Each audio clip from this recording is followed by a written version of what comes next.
João capítulo 9, do versículo 1 ao versículo 12. Amém?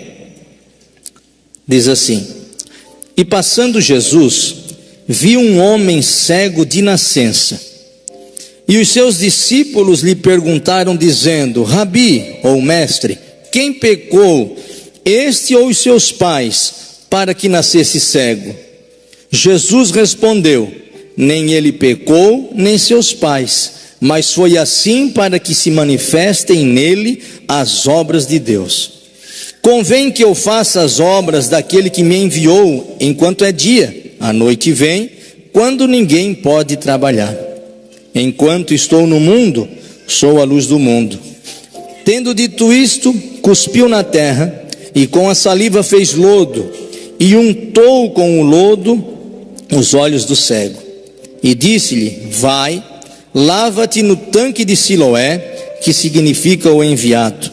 Foi, pois, e lavou-se, e voltou vendo. Então os vizinhos e aqueles que dantes tinham visto que era cego, diziam: Não é este aquele que estava sentado e mendigava? Uns diziam: É este. E outros: Parece-se com ele. E ele dizia: Sou eu. Diziam-lhe, pois: Como se te abriram os olhos? Ele respondeu e disse: O homem chamado Jesus fez lodo e untou-me os olhos, e disse-me: Vai ao tanque de Siloé e lava-te. Então fui e lavei-me e vi. Disseram-lhe, pois: Onde está ele? Respondeu: Não sei. Amém? Glória a Deus. Esse texto que eu acabei de ler, meus irmãos, ele trata de mais um dos milagres de Jesus. Mais um milagre que Jesus operou quando caminhou aqui nessa terra. O interessante é que esse homem que eu acabei de ler, ele não adquiriu essa enfermidade com o passar do tempo. Ele não adquiriu essa enfermidade, conforme ele foi caminhando. Não, essa enfermidade era desde o seu nascimento. Então, desde que nasceu, esse homem era impossibilitado de enxergar. O interessante é que o Evangelho de João, primeiramente, ele foi escrito para mostrar a divindade de Jesus, para mostrar que ele é o Filho de Deus. Tanto que o Evangelho de João, ele é conhecido como o Evangelho do Filho de Deus. Porém, João registrou algumas coisas a mais que os outros evangelistas não registraram. Então, a gente consegue ver João escrevendo a bondade de Deus para com o seu povo, para com aqueles que hão de se salvar. Então, João, ele mostra muita prioridade, mostrando a bondade de Jesus.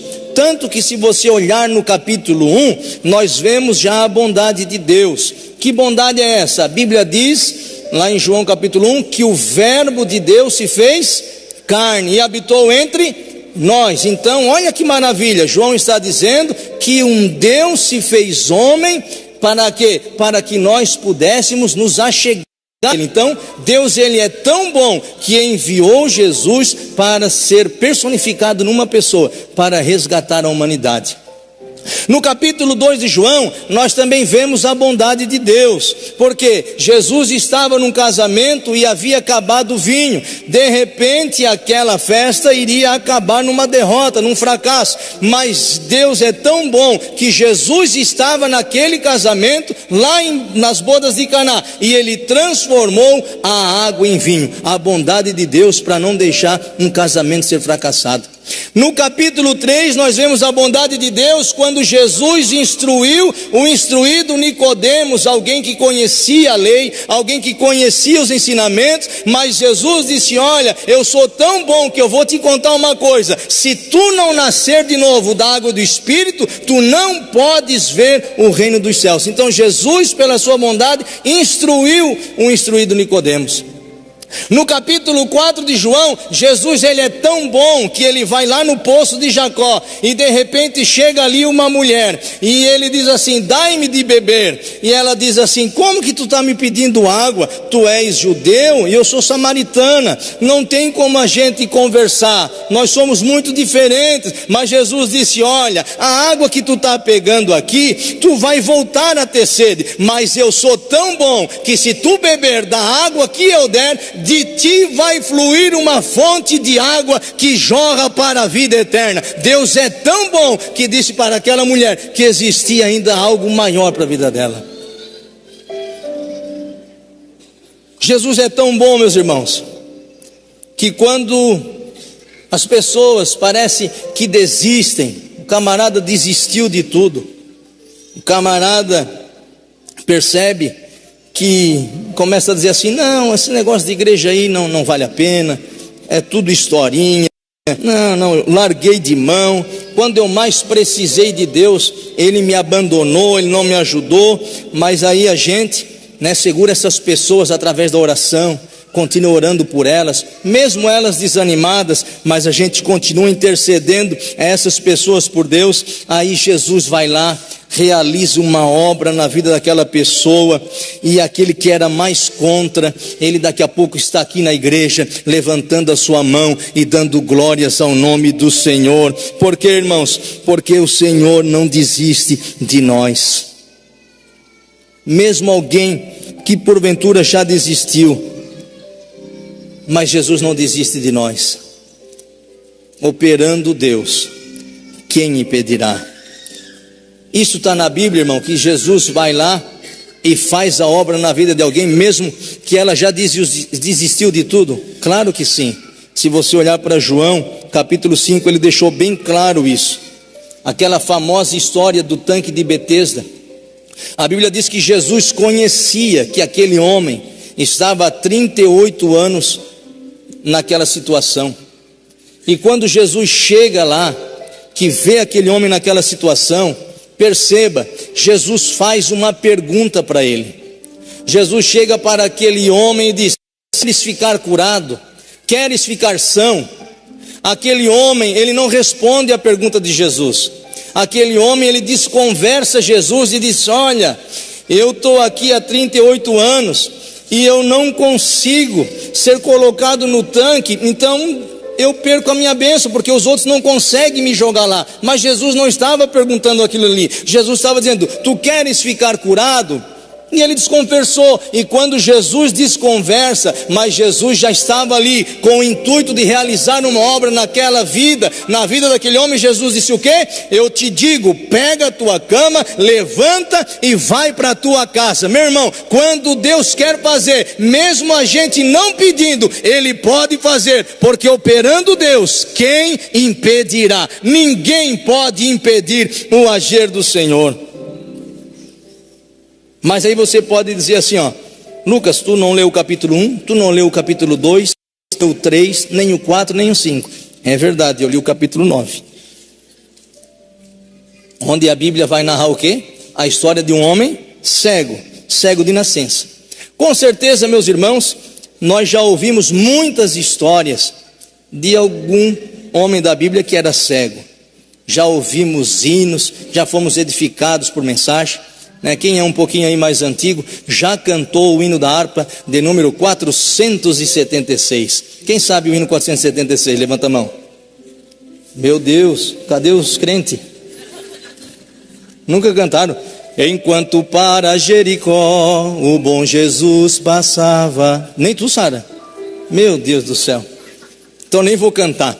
Mas quantas pessoas já foram edificadas por alguma mensagem? E quando a gente fala de algum cego na Bíblia, de quem que a gente lembra?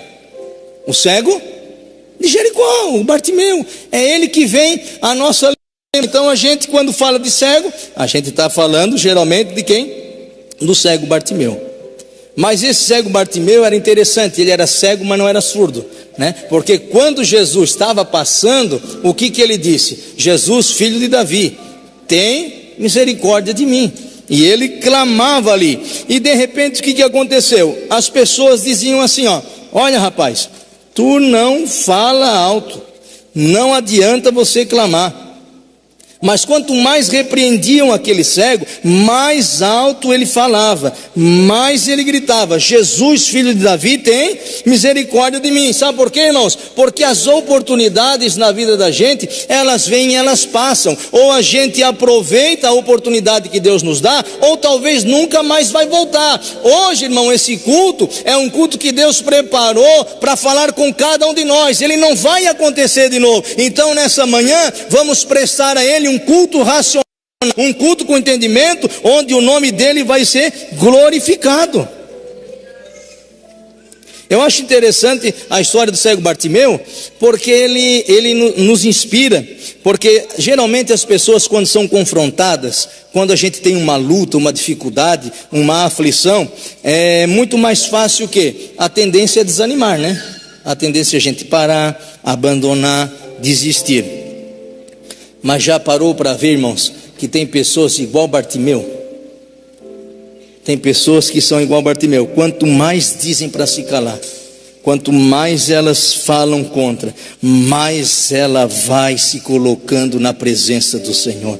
Quanto mais ela é exprimida, quanto mais ela é apertada, mais ela exalta a Deus, mais ela é fiel a Deus, mais ela caminha em direção aos propósitos do Senhor. Então o cego Bartimeu, ele nos traz essa grande sacada. E a Bíblia vai dizer, meus irmãos, que Jesus escuta a voz desse homem. A Bíblia diz que uma multidão estava passando. Irmãos, nós sabemos o que é uma multidão. A Bíblia vai falar, ou é 3.000 pessoas, 5.000 pessoas, 7.000, ou até 10.000 pessoas. E tinha mais os 12 discípulos, e tinha mais o cego, e aquele cego clamando, mas Jesus parou porque ouviu a voz dele. E eu quero te dizer que nessa manhã está acontecendo o culto em tudo quanto é lugar, na Içara, em Santa Catarina, fora do país, mas Deus te viu aqui, e a tua voz é inconfundível. Se você clamar nessa manhã, eu tenho certeza que o Senhor ouvirá a tua voz, porque a tua voz é única aqui para Ele. Ele conhece a voz de cada um. Que maravilha! Jesus parou por causa daquela voz. E ele disse o quê? Traz para mim esse cego aí. Ele é cego, mas não é surdo. Pode trazer ele na minha presença. E quando ele chega até Jesus, meus irmãos, o que acontece? Jesus faz uma pergunta para ele. Jesus pergunta o quê? Que queres que eu te faça? Irmão, o cego ele foi rápido na resposta. Se Jesus pergunta para mim, eu já tenho até a lista preparada. Eu só estou esperando Jesus, o que queres que eu te faça? A lista já está ali, mas Jesus ainda não falou. Talvez nós ia apresentar uma lista grande para Jesus, mas o cego, ele só disse assim, ó, Senhor, eu quero ver. Jesus disse, então vem, tua fé te salvou. Então ele viu, e a Bíblia vai dizer que ele seguiu Jesus pelo caminho. Meu irmão, aquilo que Deus quer realizar na minha e na tua vida, não é para deixar a gente para trás, é para que a gente possa continuar no caminho, servindo ao Senhor com alegria. A bênção que Deus quer nos dar, a vitória que Deus quer nos dar, não é para nos afastar dele, mas é para que a gente consiga continuar no caminho, seguindo a Jesus. Ei, meu irmão, não deixe a bênção de Deus te afogar, meu irmão.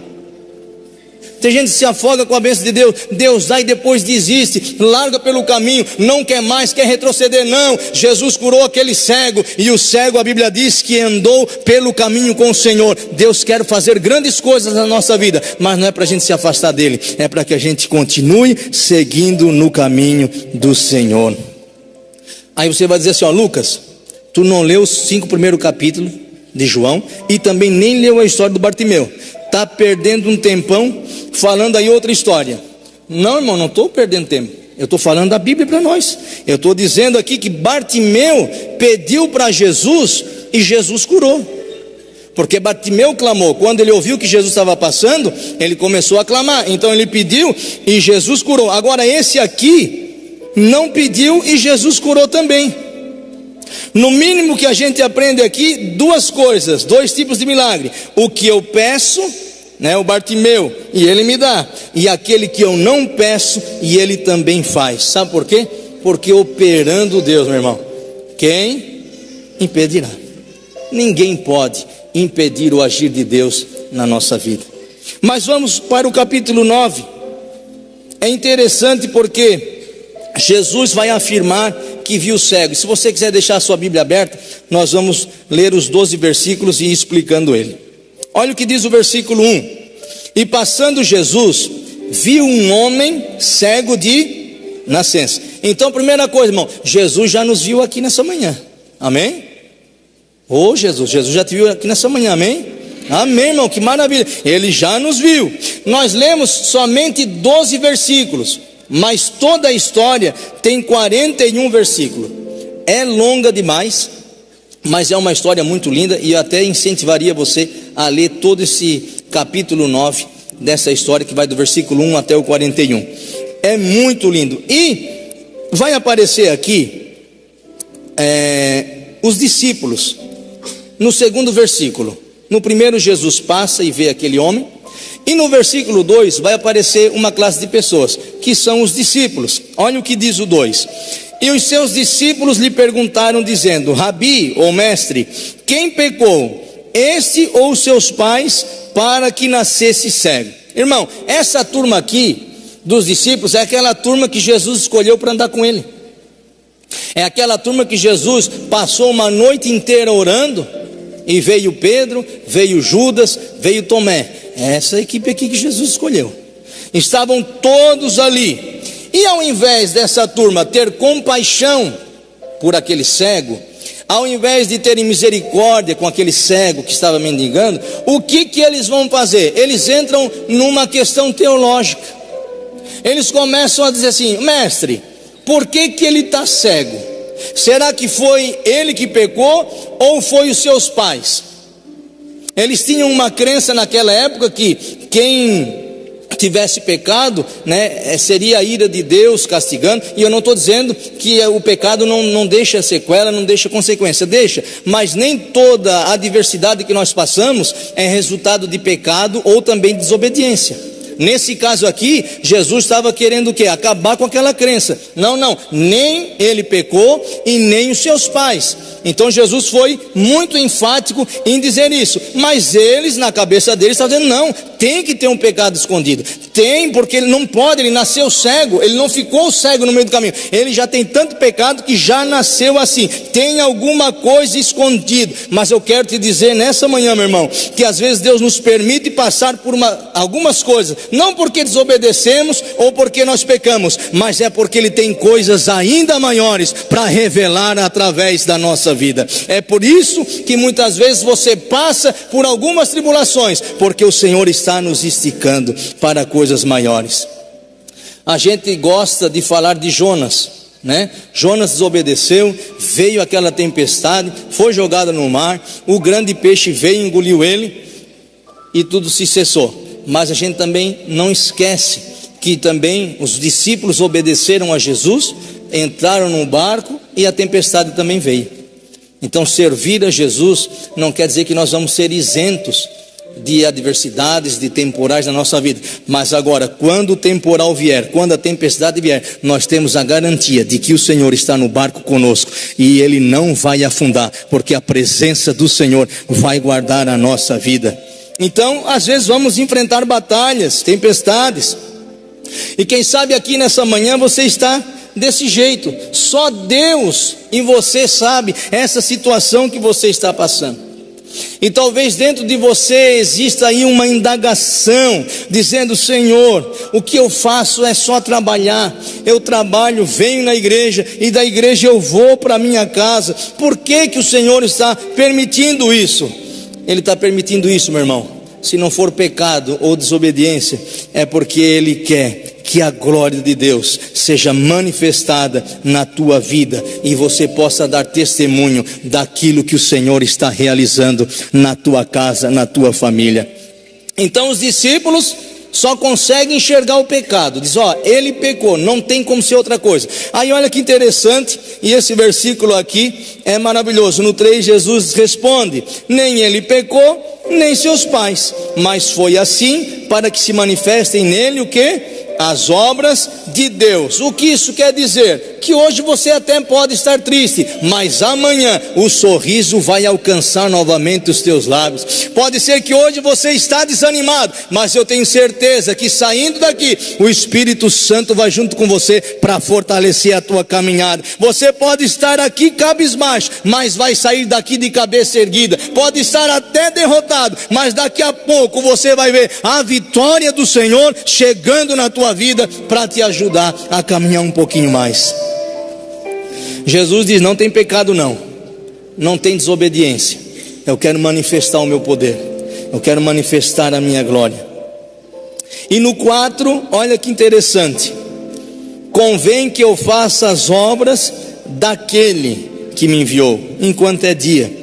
A noite vem, quando ninguém pode trabalhar. Convém que eu faça as obras daquele. Convém que eu pregue por causa dele. Convém que eu cante por causa daquele. Convém que eu fale de Jesus por causa daquele.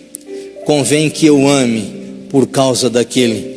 Jesus atribuindo toda a glória ao nome do Senhor. Tudo, meus irmãos, que nós formos fazer na nossa vida tem que ser para a glória daquele. Seja no trabalho, em casa, na escola, aonde você for, tudo, irmãos, o que a gente for fazer tem que ser para a glória daquele. Jesus atribuiu a glória daquele que o havia enviado, a glória do Pai. E no 5 ele diz: enquanto estou no mundo, sou a luz do mundo. Andar sem Jesus, meus irmãos, é viver em trevas. A pior coisa que tem, meu irmão, é andar no escuro. Quando você está em casa, né? E de repente de madrugada falta a luz. Gente do céu, é apavorante. Eu fico até abafado. Uma vez tinha um irmão lá na Mina do Mato, que estava na vigília, acabou a luz, ele dormiu, quando acordou estava tudo escuro, e disse: socorro, estou cego, que não estava prestando atenção, né? No culto, estava dormindo. Mas é coisa terrível, quando a gente não enxerga, é triste demais. Sabe por quê? Porque a gente não consegue andar livremente, a gente anda sempre colocando a mão assim na parede para a gente chegar em algum lugar. E por andar na escuridão, muitas vezes nós abrimos portas que não era para ter aberto, porque a gente não está enxergando, a gente não está vendo. Então qualquer maçaneta a gente quer colocar a mão e quer entrar para ver se existe uma resposta. Não, só existe resposta em Jesus. Ele é a única porta, e ela está aqui nessa manhã. E Jesus quer ser luz para o teu caminho, para que você não tropece mais o teu pé em nada. Ele disse para os seus irmãos que ali estavam: eu sou a luz do mundo. Agora, no versículo 6 é curioso, porque até o versículo 5 a gente consegue entender, porque um versículo vai interpretando o outro. Mas no versículo 6 aqui, ele não usa uma alegoria, ele não usa uma simbologia. Não, é literal o que aconteceu aqui no versículo 6. Olha o que diz: tendo dito isto, cuspiu na terra, e com a saliva fez lodo, e untou com o lodo os olhos do cego. Meu irmão, Jesus fez isso? Fez isso. Jesus cuspiu no chão? Jesus cuspiu no chão. Jesus fez lodo? Jesus fez lodo. Mas agora então explica, porque na primeira leitura, assim lendo, Jesus cuspindo, fazendo lodo, botando no olho, isso aí me dá enjoo. Isso aí me causa aversão. Como é que acontece uma coisa dessa? Tem certeza que é isso aí? É isso aí mesmo. Então a cena mudou. Então causa algo estranho para nós. Mas duas coisas nós precisamos aprender aqui. Primeira coisa: o lodo que Jesus fez fazia milagre? Não. Com certeza não. O lodo que Jesus fez não fazia milagre. Segunda coisa: o segredo não estava no lodo que Jesus fez. E nós vamos ver nos versículos seguintes por que não estava o segredo no lodo que Jesus fez. Meus irmãos, e tem muitas pessoas que pegam um texto como esse, isolam ele, e daqui a pouco, quando você vê, tem gente tocando lodo nos olhos das pessoas, Tem gente inventando um monte de coisa. Eu fazendo essa mensagem, eu fui ver um videozinho, não aconselho ninguém a ver, que passou um pastor, chamava as pessoas na frente para orar, botava água na boca e cuspia nos irmãos. Não entendeu nada. É um relaxado. Pegava, chamava as pessoas, Jesus vai curar, baseado nisso, e chamava um monte de gente, fazia fila aqui, ele botava água na boca e jogava assim, e as pessoas tudo caiu, que era uma beleza. Caía, imagina uma água contaminada daquela. Então não entendeu nada da palavra. Então o lodo não curava ninguém, assim também como ele não tinha nada de segredo. Na Palestina antiga, eles acreditavam que a saliva misturada com areia formava o lodo, né? Segundo o Norman Champlin, era uma espécie de remédio medicinal que poderia trazer algum benefício para o corpo físico. Até hoje, irmãos, tem pessoas que acreditam nisso, né? Tem pessoas que tomam banho de lama. Quem já tomou banho de lama aí? Ah, vocês não querem levantar a mão, né? Pois eu vou dizer para vocês, eu já tomei banho de lama. Eu fui uma vez numa viagem, aí estava no tour ali para passar num manguezal lá, sei lá o que era, e disse, vamos tomar um banho de lama, é muito bom para isso, aquilo, tá? A gente foi, né, estava no pacote, irmão, comecei a botar a lama da ponta do dedão até o último fio de cabelo, só que naquela época eu estava mais cheinho, parecia um ovo de Páscoa. Eu disse, misericórdia, quase acabei com a lama tudo. Agora, graças a Deus, eu estou Kinder Ovo. Mas lá era aqueles ovos de Páscoa grandão. Eu disse, Jesus, tem misericórdia. Então o segredo, irmão, não estava no lodo. Mas então por que Jesus fez o lodo? Jesus fez o lodo porque eles acreditavam que era bom na época. Porém não parou por aí. Jesus continua. Olha o que Jesus diz no versículo 7, a história continua. E disse-lhe, vai, lava-te no tanque de Siloé, que significa o enviado. Foi, pois, e lavou-se e voltou vendo.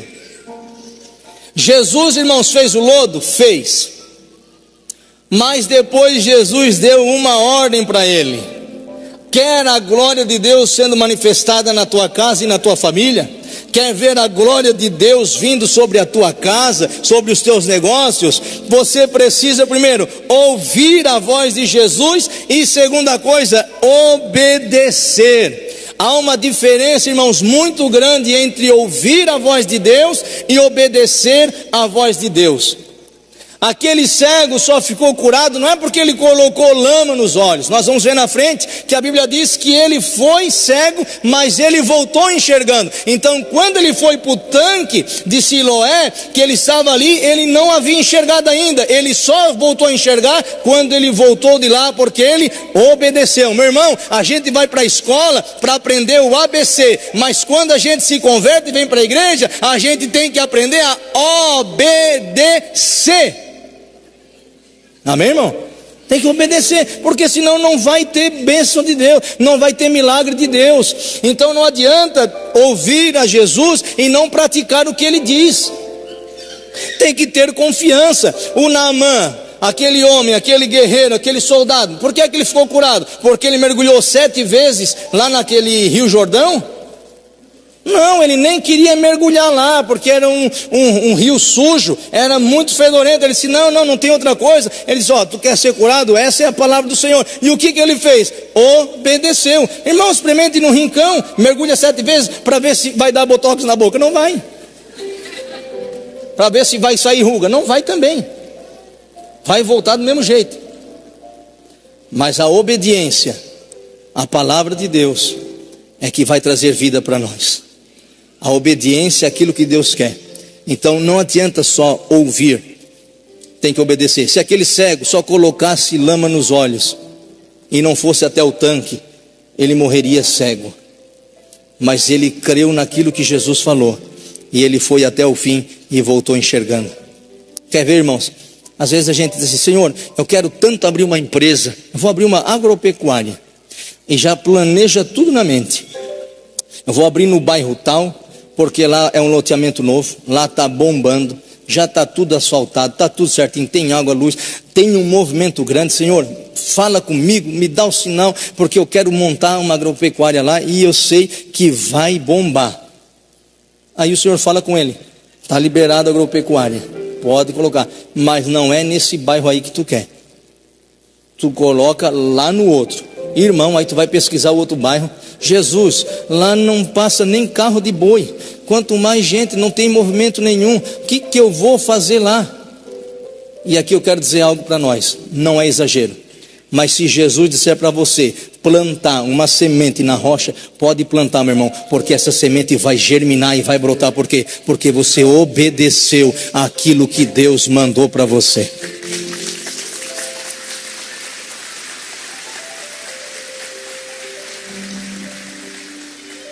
Aleluia. Ele ouviu a voz de Jesus e obedeceu. Vai, lava-te no tanque de Siloé. Foi, pois, e voltou vendo. E quando ele volta vendo, meus irmãos, eu acho maravilhoso, porque olha o que vai dizer o versículo 8, porque até o versículo 7 só aparece Jesus, o cego, os discípulos e o tanque. Mas olha que interessante o versículo 8. Então os vizinhos e aqueles que dantes tinham visto que era cego diziam: não é este aquele que estava sentado e mendigava? Quem são os vizinhos, irmãos? É os vizinhos. O que é o vizinho? É o que mora na sua direita, mora na sua esquerda, mora na mesma rua, mora do lado, mora na frente. Esses são os vizinhos, e que são aqueles que sabiam. É o pessoal da redondeza, que todos haviam visto que ele tinha nascido cego. É isso que o versículo 8 então aqui está dizendo. Mas o versículo 9 diz: uns diziam: é este, e outros: parece-se com ele. E ele dizia: sou eu. Meu irmão, vai ter pessoas que a gente vai olhar e vai dizer assim: não é o fulano de tal? Alguém vai dizer: não, não é o fulano. Aí o outro vai dizer: parece que é ele. Parece, mas eu acho que não é não. Porque esse cara era um cara desbocado, só andava com malícia na boca, né? Era drogado, bebia, andava aqui no bairro que não era ele que carregava a bicicleta carregava ele. Meu Deus do céu, não pode ser ele. Aí vai chegar o camarada e vai dizer: sou eu. Jesus fez uma obra na minha vida, Jesus realizou um milagre na minha vida. As pessoas, os vizinhos vão tudo olhar e vão dizer: não é aquela fulana. E eles vão dizer: parece. E alguém vai dizer: não, não é. E você vai chegar e vai dizer: sou eu mesmo. Foi Jesus quem fez na minha vida, foi Jesus quem fez na minha família. E os vizinhos e aqueles que estão ali conhecendo você vão saber daquilo que Deus fez na sua vida. Meus irmãos, escuta essa aqui, ó. Antes de Deus fazer, todo mundo duvida. Depois que Deus faz, todo mundo quer saber como foi. Aleluia. Olha o versículo 9. Uns diziam: é este, outros: parece. E ele disse: sou eu. Meu irmão, com todo respeito, pode passar 2 anos, 5 anos, 3 anos, 10 anos, meus irmãos. Tua família, teu colega de trabalho, vizinho, quem te conhece, eles não vão se aguentar. Não vão. E vão perguntar o que foi que aconteceu. E está na Bíblia, tá? Versículo 10. Diziam-lhe, pois: como se te abriram os olhos? Até hoje, meus irmãos, a pergunta é a mesma. Fulano o quê? O que fizeram contigo lá naquela igreja? Que lavagem cerebral que fizeram em vocês? Não, porque assim, ó, na terça tu está no grupo de convívio, na quinta está no culto de homens ou culto de mulher, no domingo vem para a igreja. Tu nem saía para comer com a tua esposa no restaurante e agora está levando. Em casa já está até lavando a louça. Meu Deus do céu.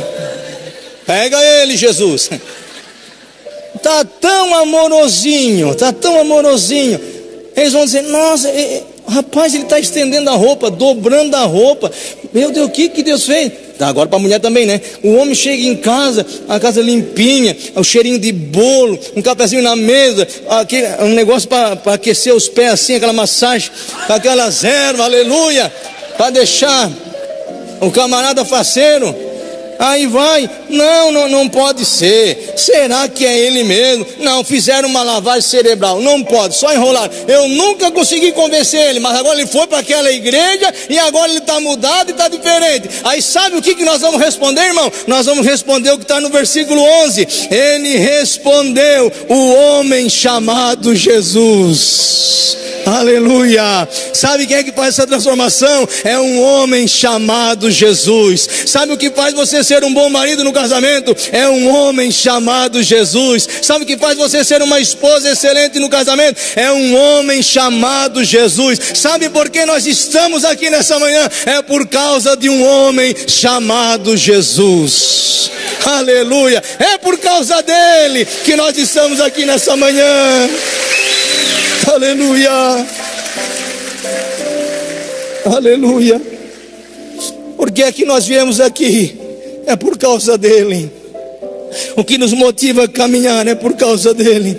Por que é que eu prego, irmãos? É por causa dele. Por que é que nós cantamos? É por causa dele. Por que é que ainda nós não desistimos? É por causa dele. É um homem chamado Jesus. Aí, irmãos, eles dizem: tá, foi esse homem chamado Jesus. E o que ele fez? Ele fez um lodo. Um lodo? É, ele fez um lodo. E o que mais ele fez? Ele colocou nos meus olhos. E o que mais ele fez? Aí ele disse assim para mim: vai e lava-te no tanque de Siloé. E o que mais que ele falou? Ele disse: eu fui, lavei-me e vi. Aleluia. Eu fui, lavei-me e agora eu estou enxergando. Não teve mistério, não. Não teve algo miraculoso? Também não teve. Não teve que deitar em cima de uma vassoura, orar por ela para varrer o mal e depois vender por R$200? Não precisou. Até porque, irmão, vassoura só varre poeira. O que varre o mal é o nome de Jesus Cristo. Mas não precisou nada disso. Não precisou de espetáculo. Só precisou crer naquilo que Jesus havia falado. Não teve algo miraculoso, não. E aí chegamos no versículo 12, que diz assim: disseram-lhe, pois, onde ele está? Ele respondeu: não sei. Sabe por quê? Porque Jesus veio para manifestar as obras do Pai. O que foi glorificado foi o nome do Senhor. Depois que o Senhor faz o milagre, ele continua operando da maneira que ele quer. E aquele homem já nem sabia mais onde estava Jesus. Mas eu sempre digo: aquele que é cego de nascença, ele tem uma graça de Deus que nós não vamos ter. Eles vão ter algo assim maravilhoso de Deus. Quem nasceu cego e vai morrer em Jesus Cristo, morre por Jesus Cristo, vai acontecer uma coisa maravilhosa. Porque nós que já enxergamos, a gente viu tanta coisa já bela, né? Já vimos praia, já vimos resorts, serra, a natureza, animais, tudo tão bonito. Mas já parou para pensar, irmãos? A pessoa que é cega, quando chegar o dia de se encontrar com Jesus, quando abrir os olhos, quem é a primeira coisa que ele vai ver, irmãos? A primeira coisa que vai ver vai ser Jesus. Olha que privilégio maravilhoso. Aquele cego teve isso. Não sabia mais onde é que ele estava, mas quando ele voltou vendo, ele enxergou aquele que havia feito um milagre na vida dele. Mas só que, irmãos, como eu disse, são 41 versículos e eu li só até o 12, mas só mais um minutinho, irmão. Não para por aí não. Olha o que diz o versículo 13: levaram, pois, os fariseus o que dantes era cego.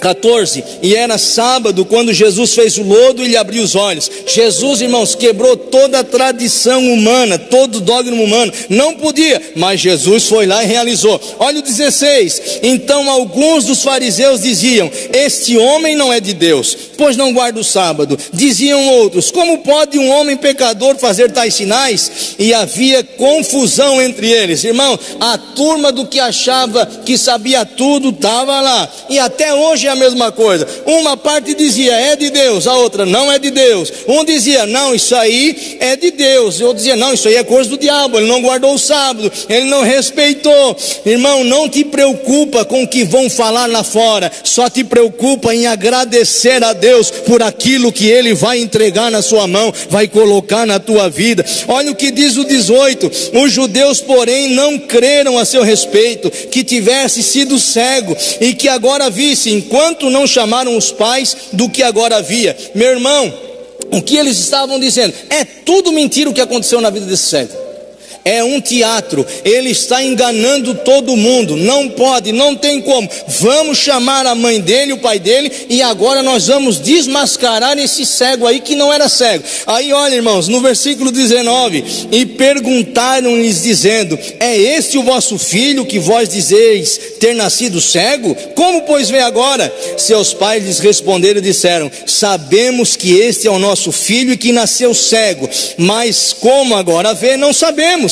Ou quem lhe tem aberto os olhos, não sabemos. Tem idade, perguntai-lhe a ele mesmo, e ele falará por si mesmo. Os pais do cego ficaram com medo de serem cancelados pelos homens lá da lei. Mas olha, meu irmão, o que Jesus está dizendo? Que o teu testemunho, quem vai contar vai ser você. E o que Deus fizer na minha vida, eu que vou contar. O que Deus tem, é você que vai anunciar para o mundo. Não vai precisar ninguém dizer. O que Deus vai fazer é para você contar. Aleluia. Olha o que diz o versículo 24. Chamaram, pois, pela segunda vez o homem que tinha sido cego e disseram-lhe, dá glória a Deus, nós sabemos que esse homem é pecador. Respondeu ele, pois, e disse, se é pecador, não sei, uma coisa sei, é que eu era cego, mas agora eu vejo. Louvado seja o nome do Senhor. Quer falar, fale. Quer dizer, diga. Eu só sei que eu estava perdido, mas Jesus Cristo me alcançou. Eu só sei que um dia eu estava em trevas, mas a luz de Jesus chegou para mim. Eu só sei que um dia eu estava depressivo, mas a cura chegou para a minha vida. Eu era cego, mas agora eu vejo. Deus está nos devolvendo a visão nessa manhã, para que nós possamos enxergar aquilo que Ele tem para realizar na nossa vida. Aleluia. Hoje nós somos livres pela graça do Senhor.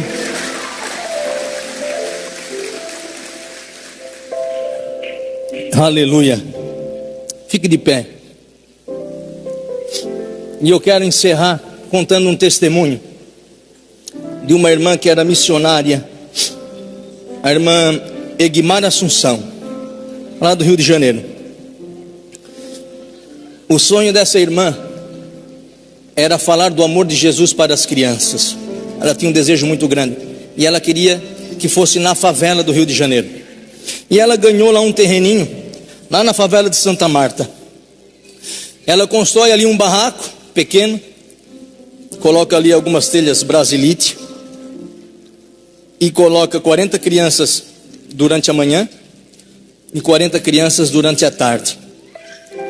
E aconteceu que teve uma semanada de chuva lá no Rio de Janeiro, e de repente aquele barraco daquela irmã, a água levou. E o que chamou a atenção é que lá na favela de Santa Marta, somente o barraco dela é que foi embora. O restante nenhum se perdeu. E chamou tanta atenção que o pessoal da rádio foi lá para entrevistar essa irmã, porque chamou atenção. Nada havia acontecido, somente aquele barraquinho da irmã. E a irmã deu uma entrevista na rádio e começou a falar do que ela fazia, que era para as crianças e tal, e que chamou a atenção que só o barraco dela que havia saído. Ela termina a entrevista, vai para casa. Quando ela chega em casa, ela questiona o Senhor. Ela não havia pecado, ela não tinha pecado escondido, nem estava desobediente.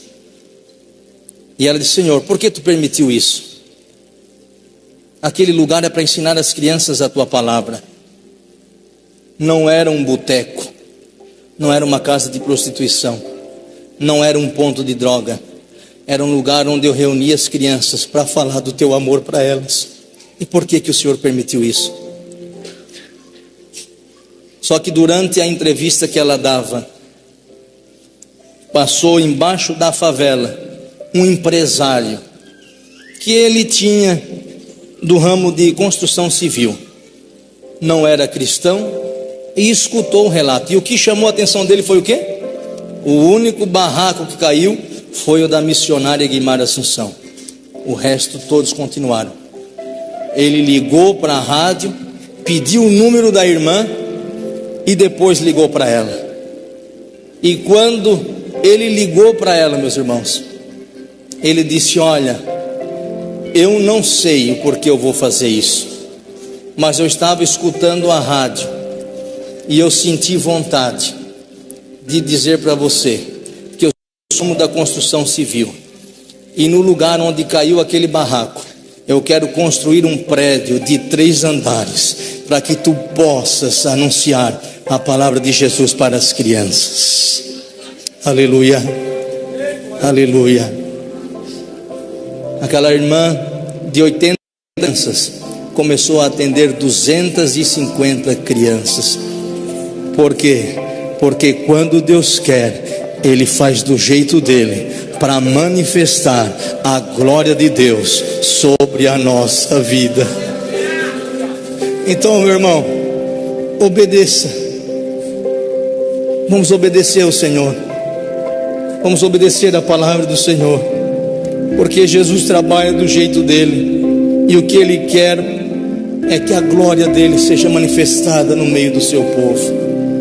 Talvez você não está entendendo o que Deus está fazendo na sua vida, mas não se desespere, Ele está no controle de tudo. Fique na dispensação do Senhor. Os irmãos vão cantar um louvor, e eu queria que você baixasse a sua fronte, você fechasse seus olhos e comece agora a agradecer ao Senhor, porque você era cego e agora você vê. Você andava todo errado, mas agora você vê. Você andava cabisbaixo, mas o Senhor agora, a bondade dele te alcançou.